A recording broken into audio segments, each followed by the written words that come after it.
तो चलिए आज का पार्ट 2 देखते हैं। जैसे कि मैंने पार्ट 1 में समरी के रिलेटेड बताया था। अब पार्ट 2 में सेम एडिटोरियल से क्लोज टेस्ट कैसे एग्जाम्स में आएंगे और किस तरह से आपको सॉल्व करना है उसके बारे में बताऊंगा। तो चलिए स्टार्ट करते हैं। सो बिफोर आई स्टार्ट, मैं स्टार्ट करूं उससे पहले आपको एक काम करना है। पहले आप एक काम करिए, पढ़ लीजिए इसको, उसके बाद मैं आपको बताऊंगा। ठीक है।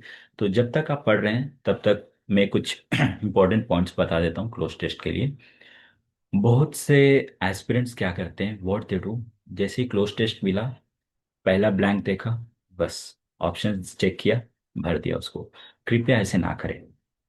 होता क्या है, थोड़ा सा टाइम लगेगा, थोड़ा टाइम लीजिए, 1 मिनट या 1.5 मिनट। पूरे पैराग्राफ को पढ़िए, मतलब पूरे प्रोसेस से रिलेटेड पैराग्राफ जितने भी है सबको पढ़ लीजिए, मतलब ये वाला पूरा पढ़ लीजिए। उससे एक आइडिया आएगा। क्या आइडिया आपको आएगा? You will get an idea कि क्या ये पॉजिटिविटी के बारे में बात कर रहा है या किसी नेगेटिव या कोई न्यूट्रल या कोई प्रोग्रेसिव वर्क है या किसी पे दबाव बन रहा है, मतलब है क्या। तो जैसे ही आपको आइडिया लगेगा तो उससे रिलेटेड वो कैप्स आपको देखने को मिलेंगे, या ऑटोमेटिकली आपके ब्रेन में आइडिया बन जाएगा, हाँ यहाँ पे नेगेटिव वो कैप्स आएंगे, यहाँ पे पॉजिटिव वो कैप्स आएंगे। जैसे कि फॉर एग्जांपल इकोनॉमी से रिलेटेड अगर है कोई पैराग्राफ या कोई क्लोज टेस्ट, सो उससे आपको एक आइडिया लगेगा कि हाँ यहाँ पे डिक्लाइन, स्टैग्नेशन, स्टैगफ्लेशन, ऐसे कुछ टर्म्स देखने को मिल जाएंगे। ठीक है, इससे एक आइडिया। सेकंड थिंग क्या होता है, ज्यादातर लोग क्लोज टेस्ट को बहुत ही मतलब सोचते हैं कि हाँ मुझे वो क्या आता है तो मैं कर लूंगा। नहीं, क्लोज टेस्ट वो कैप्स जिसको आता है वही नहीं कर लेगा, सब कर लेंगे। क्यों? क्योंकि close test is all about understanding, समझना है। कॉन्टेक्स्ट को समझना है आपको, कॉन्टेक्स्ट और सिंटेक्स्ट को। अगर आपने ये दो चीजें समझ लिया तो आप किसी भी क्लोज टेस्ट को कर देंगे। हाँ, एक या दो वोकैब से रिलेटेड हो सकते हैं, ये मैं मानूंगा, बट सब कुछ वोकैब पे बेस होगा ये नहीं। ठीक है। तो ये चीजें आपको ध्यान रखनी है। इसी के साथ जैसे जैसे हम करते जाएंगे वैसे वैसे आपको पता चलेगा। तो एक काम करता हूँ, आपने तो पढ़ ही लिया, मैं भी एक बार पढ़ लेता हूँ। वैसे तो मैंने पार्ट 1 में आपको बताया था कि ये जो एडिटोरियल है ये related to adaptation, adaptive mother के बारे में, और related to paternity leave as well. Okay, फिर भी एक बार आपके लिए पढ़ लेता हूँ। Courts with a tinge of judicial have expansively interpreted the Constitution to secure fresh rights for citizens. In the latest instance, a view that evolving social systems and a keen feminist perspective has recognized maternity leave as basic human rights, the court ruled that adaptive mothers are to 12 weeks leave of paid 12 weeks of paid leave regardless of child's age। तो ये कुछ आपको भी समझ में आ ही गया होगा। ठीक है, तो चलिए करते हैं। ठीक है, फर्स्ट जो क्वेश्चन हो गया, courts with the tinge of judiciary की बात हो रही है, have an expensively interpreted constitution to secure fresh rights for citizen. तो जुडिशियल क्या करेगा, रोकेगा थोड़ी ना। अपैथी डिसलाइक भी नहीं करेगा, ओवर रीच भी नहीं। तो यहाँ actively, activism, activism have expensively. ठीक है, यही चीज आपको समझना है। इसको ऊपर कर देते हैं, हाँ ये ठीक है। हाँ, अब अगला, in the latest instance, a view that dash evolving a social system and a keen feminist perspective has recognized maternity leave as a basic human right। Second thing क्या करना है, आपने तो एक बार पढ़ ही लिया, बट दोबारा से अगर ये वाला ब्लैंक मुझे फिल करना है तो आप यहीं पे मत रुकिए।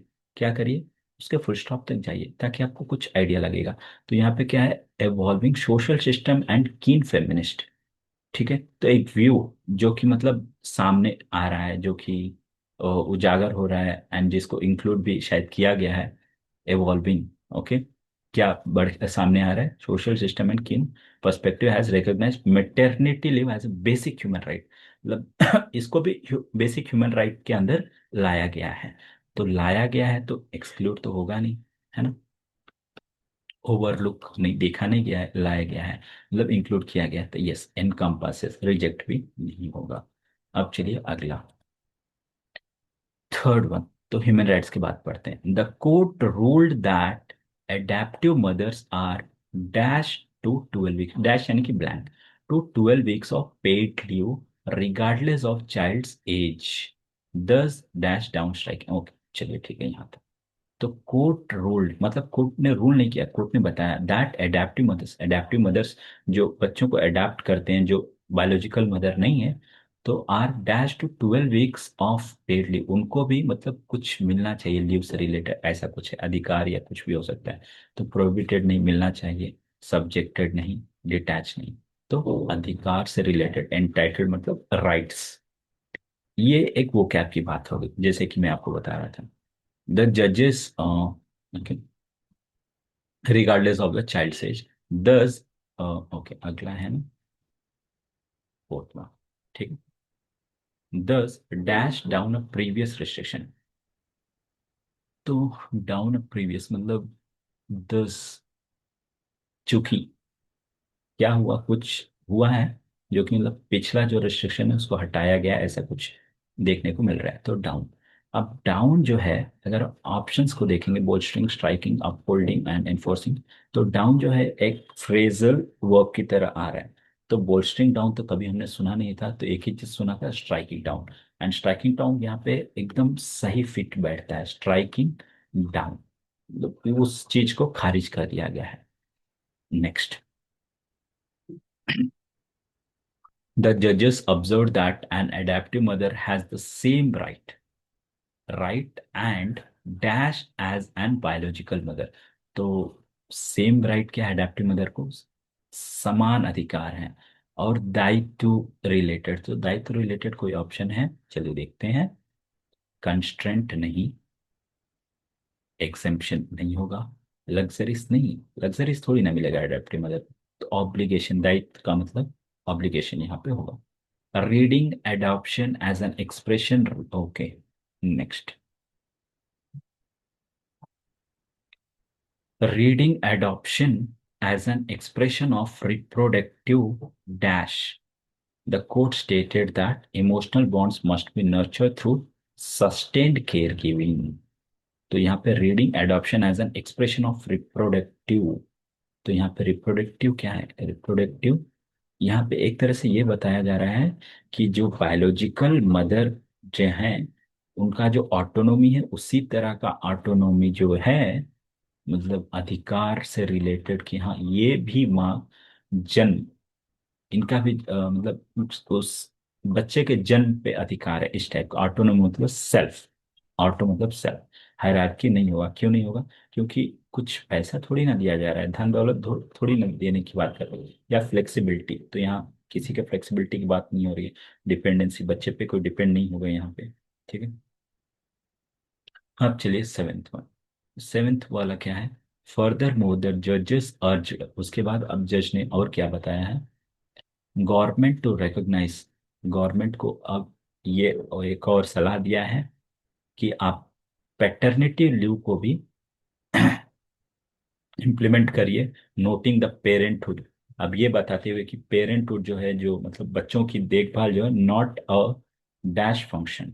तो क्या फंक्शन है, मतलब बच्चों का देखभाल जो करना किसी अकेले का फंक्शन नहीं हो सकता है, तो अकेले का मतलब कॉलेक्टिव नहीं होगा, म्यूचुअल नहीं होगा, सॉलिटरी यस, इंडिविजुअल, कोलेबरेटिव नहीं होगा, ठीक है। अब एट्थ में देखते हैं, this judgment aims to restore child rearing to a gender neutral. अब इस जजमेंट से क्या निकल के आ रहा है, जो कि बच्चों का देखभाल है वो चाइल्ड न्यूट्रल होना चाहिए। Child neutral in the sense एक पैटर्न बनना चाहिए, है ना। जो कि मतलब रिस्टोर इस पैटर्न को, जैसे कि पहले ये होता था कि हाँ बच्चों को देखभाल करना है तो बस माँ ही देखभाल करेगी और कोई नहीं, तो इस चीज को aims to restore the child rearing, मतलब इस पैटर्न को बढ़ावा देना, ना कि कंफ्यूजन या अंधविश्वास या स्टिग्मा, ठीक है।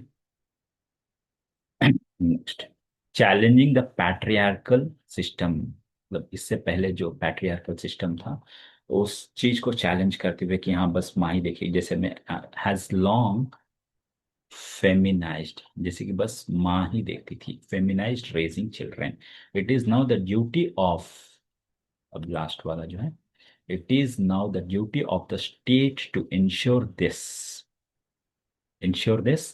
तो अब ये क्या बताया जा रहा है, स्टेट यानी कि गवर्नमेंट का ड्यूटी है कि ensure progressive judgment finds effective implementation.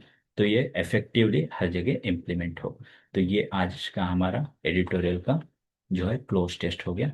तो ऐसे ही हम पार्ट 3 में आपको इसी एडिटोरियल से रिलेटेड स्पॉटिंग एरर, जो कि एरर करेक्शन वाले क्वेश्चन से मैं लेके आऊँगा। सो तब तक के लिए आप पढ़ते रहिए एंड आपका सिलेक्शन होना तय है। So thank you and keep watching, keep following us.